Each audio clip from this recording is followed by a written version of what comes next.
Welcome to the Fix Your Sciatica podcast, where we meet with experts and clients and discuss how to manage your sciatica and low back pain without the use of medications or surgery. I'm your host, Dr. Ashley Mack, and I'm a physical therapist as well as the founder of ifixyoursciatica.com, a go-to resource for pain management. Hello, everyone. Thank you so much for tuning in. This is going to be our first episode of the Fix Your Sciatica podcast. And on today's podcast, I actually have myself as well as Sara Subhani, who is our nutrition coach. And I'm so excited because we're starting this podcast from something that we've been building over the past year, starting in 2020. And we can't wait to share all of our amazing stories, action steps with you throughout this process. So, Sara, go ahead and say hi to the folks. Hey guys, so my name is Sara Subhani and I am a certified health coach.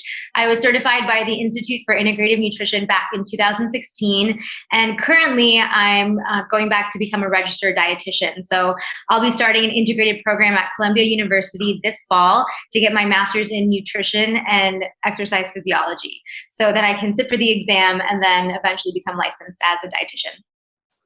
Awesome. So pretty much, Sara, you've had such amazing experiences and success stories working with clients, especially with your background in health coaching. And you are now going to be pursuing the highest degree in your field, which is going to be a registered dietitian from Columbia University. So that is so amazing. Yeah, definitely my dream school. So that's awesome. Perfect. And so really excited to learn all about you, Sara. For those who are tuning in, if you have no idea who I am, my name is Dr. Ashley Mack. I'm a physical therapist, and I have originated from New Jersey. And I started off playing sports, just like the majority of kids in the North America. And as I've evolved as an athlete, I realized that science was something that I really enjoyed. Plus, I really enjoyed helping people. I eventually got the opportunity to transition into the field of physical therapy. And going through my physical therapy education, I realized that there were so many ways for us to help people as physical therapists, even from the moment that people are in the hospital where they have their surgeries, to even transitioning to working with competitive athletes. I personally specialize in working with people who experience chronic low back pain and sciatica, which is why we have led to this podcast itself, which is Fix Your Sciatica.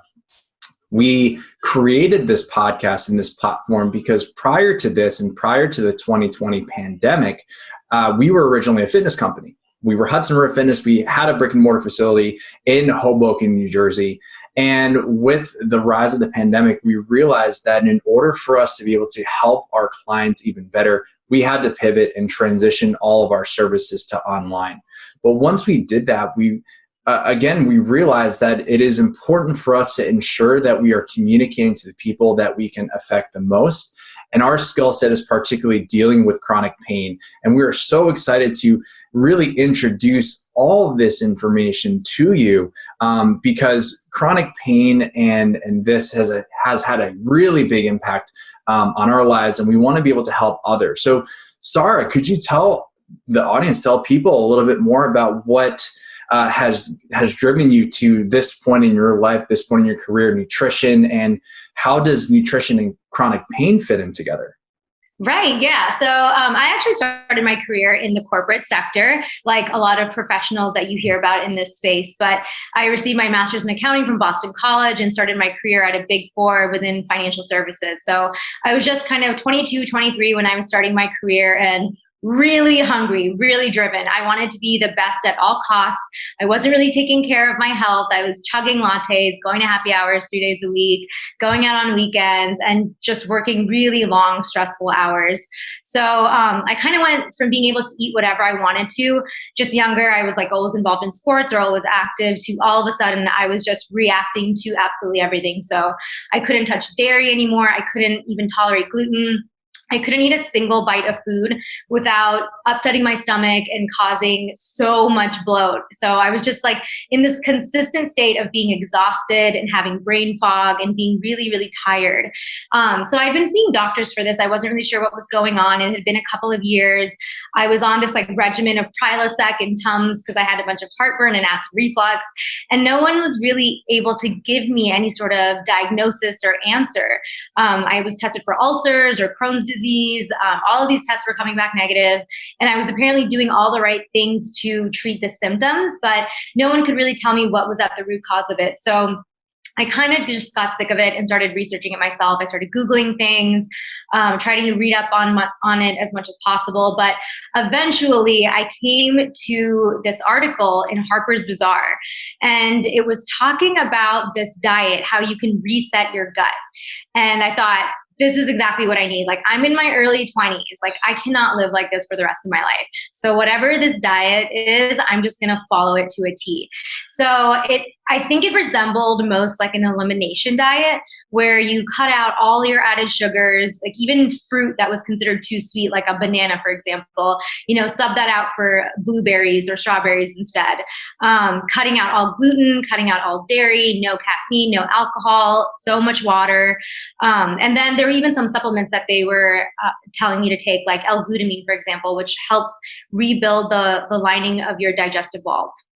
So basically, the diet was just eat a lot of vegetables, preferably raw, eat some fruits, eat some really lean, high quality proteins, and just stick to this for 3 months, and all the supplements, all of that.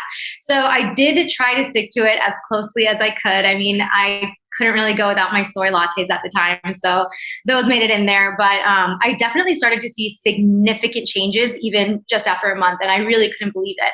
So that really made me follow that diet. I mean, I think I followed that one for years to some extent. I probably wasn't as stringent with the requirements, but just having that happen. And then on another end of it, I'm like a big runner, or used to be a big runner.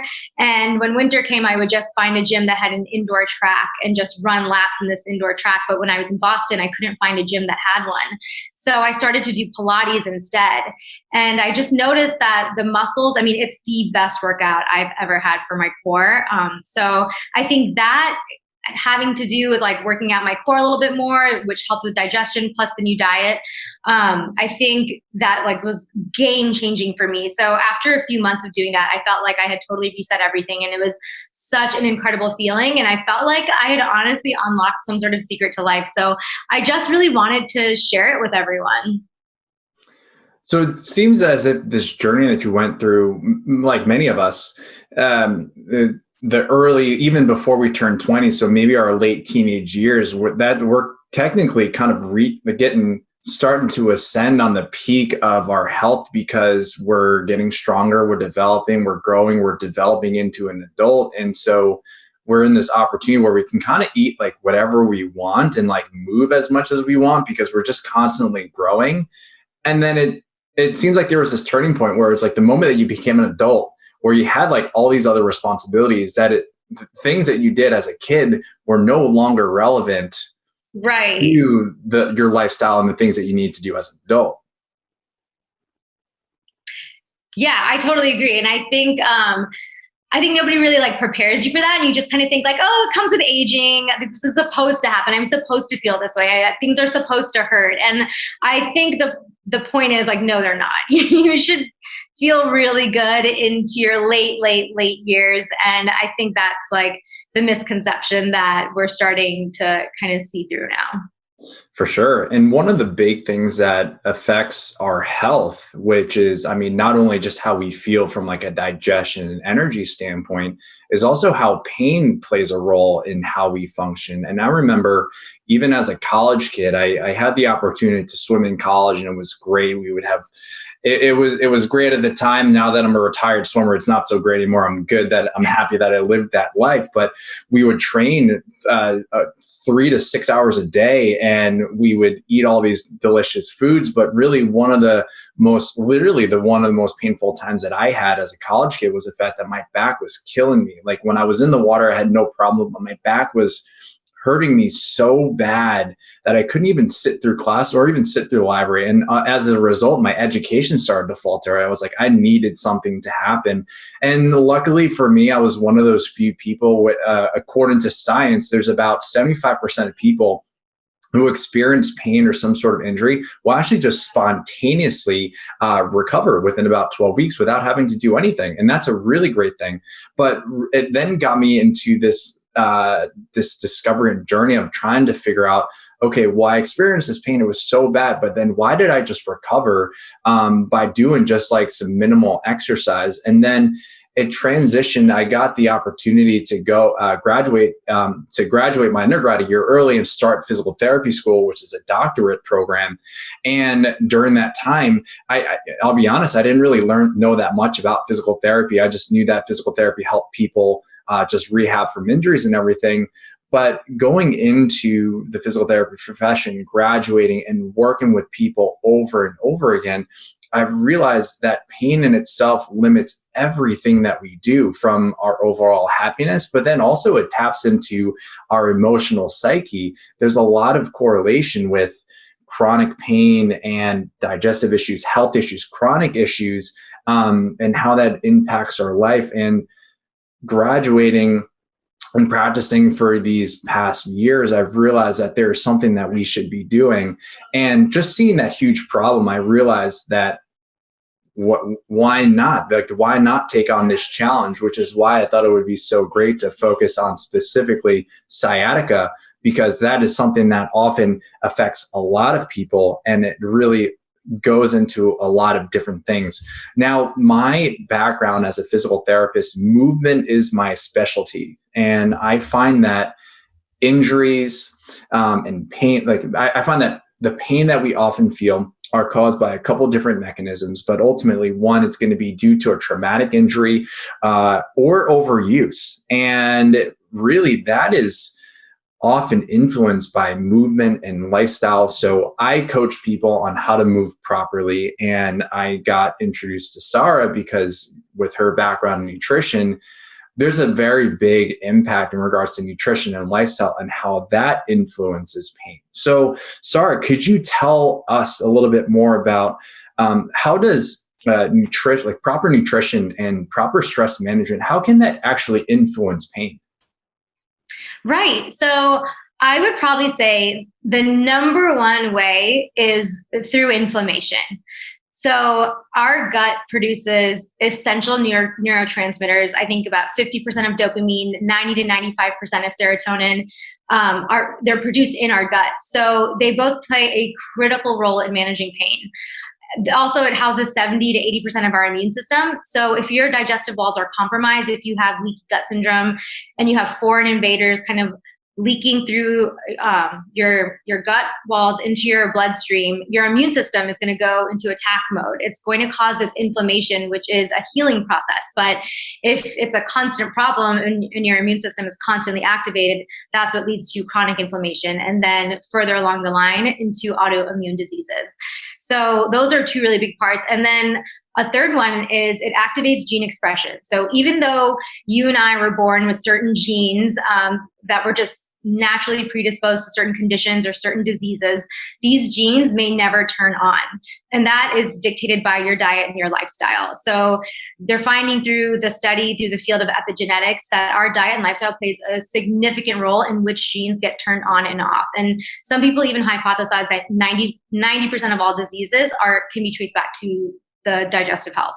So, I mean, I think nutrition plays a bigger role than all of us kind of even imagined. We always call the gut our second brain, but I think it's like our first brain. It seems to be the thing that kind of like sparks all the chain reactions. So that's a huge role. And then stress in general, I mean, when you're in a chronic state of stress, you're producing certain hormones, certain chemicals that just really influence your immune system, and that triggers inflammation, which can just lead to more pain. So there's a lot of diseases that can be traced to our diet, our lifestyle. They say over 91% of diabetes, over 82% of heart disease, over 70% of cancers, they're all attributable to preventable changes in our health, in our diet and our lifestyle. So when you take a look at it from that perspective, you kind of wonder like how nutrition and diet and all of that hasn't played a larger role in our education. It plays a huge role, and which brings me to kind of this question, because I think this is a question that is often brought up by many people, because we hear the word inflammation, but just like the overall information that's put out there, it's like inflammation kind of seems like this scary thing. So in your eyes, like, do you think that inflammation is bad? No, I mean, it's your body's natural healing mechanism. I think when you put chronic in front of it, that's when everything becomes bad, right? So like stress, not a bad thing. When it's chronic stress, we've seen that can actually change the structure of your brain. So it's about finding balance in everything, right? So if, and that's the whole thing. Like there's no like good food, there's no bad food, there's no good gut bacteria, no bad gut bacteria. It's all just a balance. And so I think what's happening is people are just going out of balance and then trying to recalibrate by going to another extreme. And we're just kind of flip flopping back and forth and not really finding a good medium. And it's hard. I mean, you're absolutely right about the aspects of this balance. I think one of the things, because we have so much information that is available to us, it gets really hard and confusing, because things aren't just A or B. It's a spectrum, and being able to be on that spectrum is going to allow us to grow and thrive. You're absolutely right about the inflammatory process. I mean, especially if you were to bump your or scrape your elbow, you're going to have pain, but also there needs to be inflammation in order for those tissues to go there and heal and allow these tissues to go through.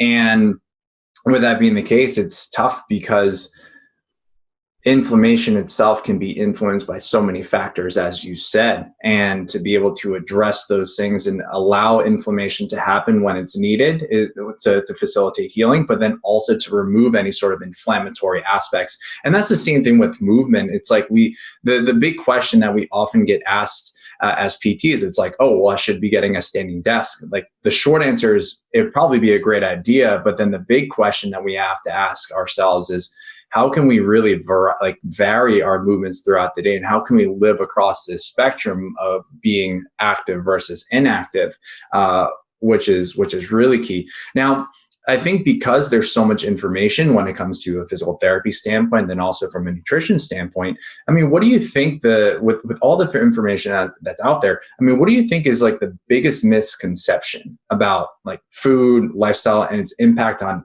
health and pain? So I mean, I think this one is kind of starting to go away, but kind of like that all calories are created equally. I think we're starting to learn that our body metabolizes certain macronutrients and absorbs micronutrients very differently.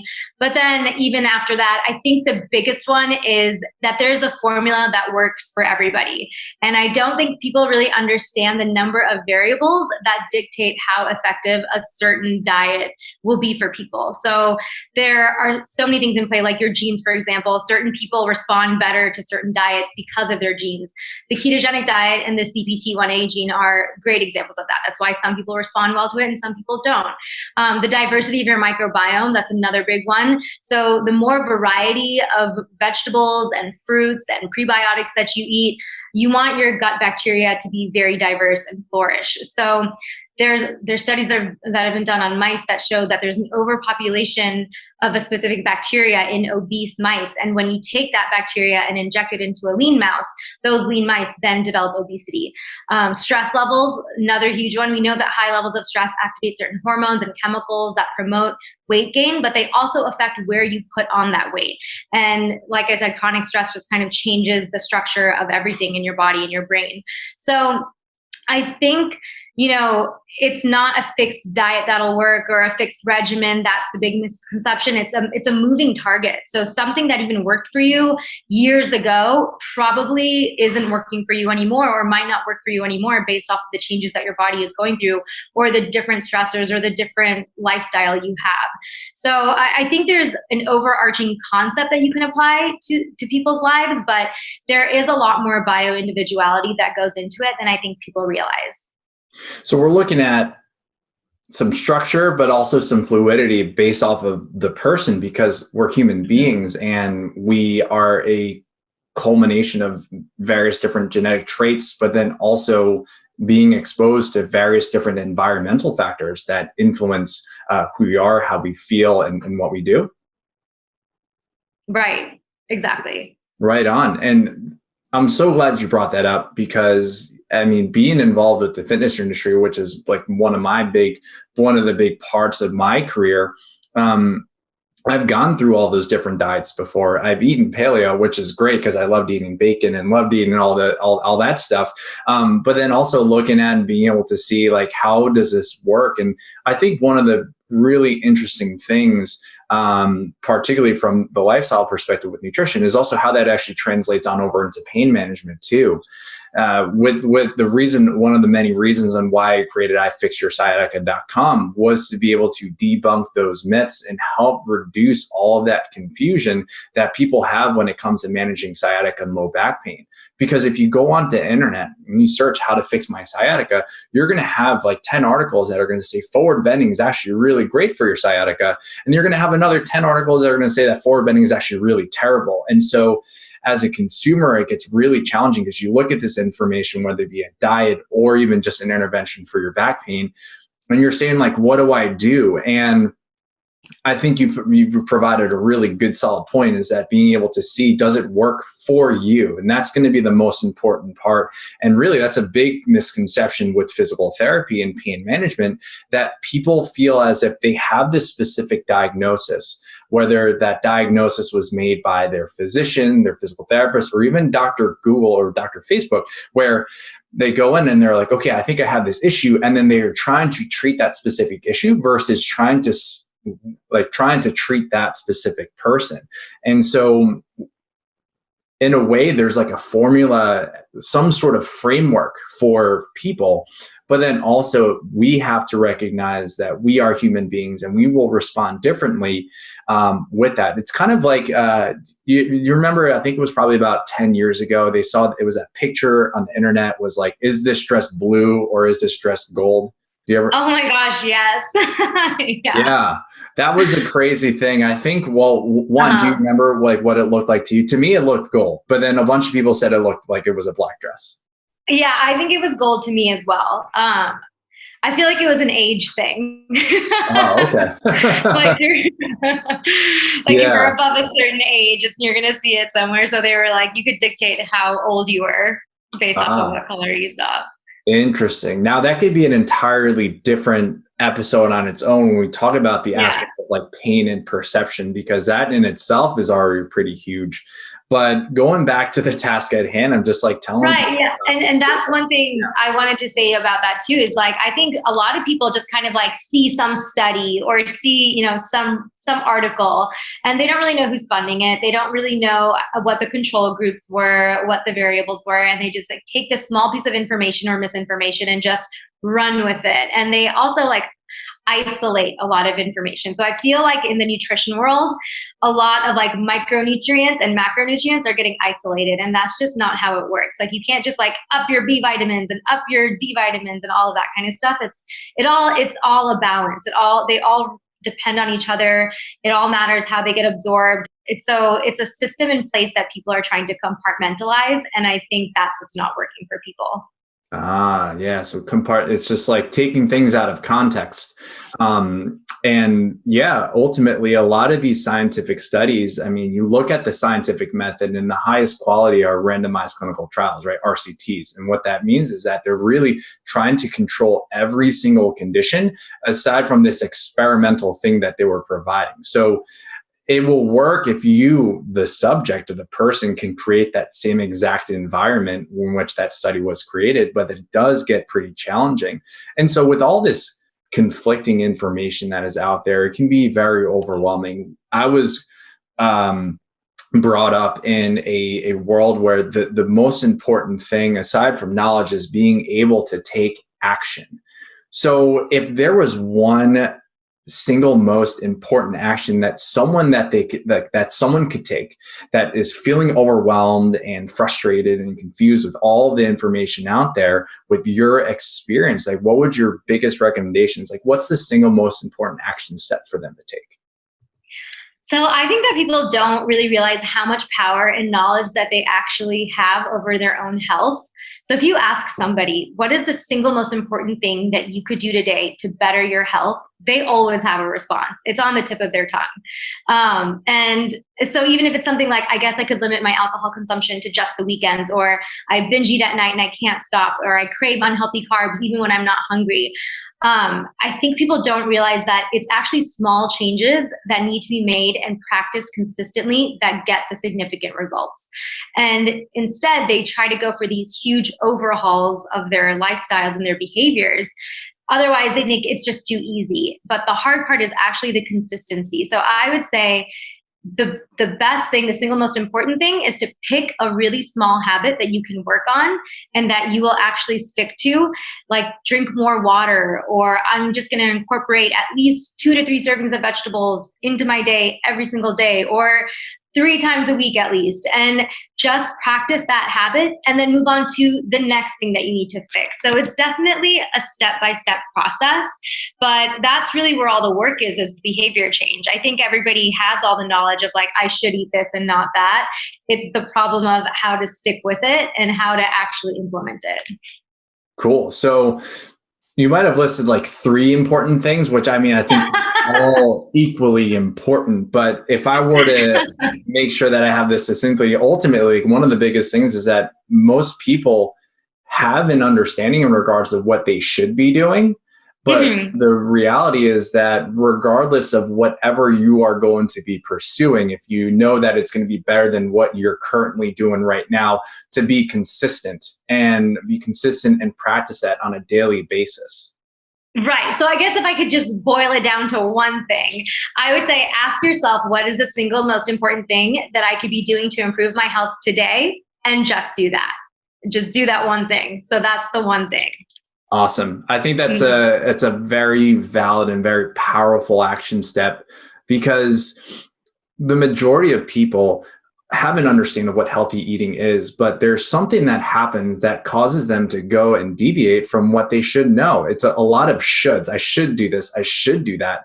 And it's really tough because everyone's life situation is different. There's stresses, there's all this other things. And so being able to identify and look within, that's going to be huge. And that's my biggest action step for people who are experiencing pain from a movement standpoint, because I can give someone 10, 15 different stretches.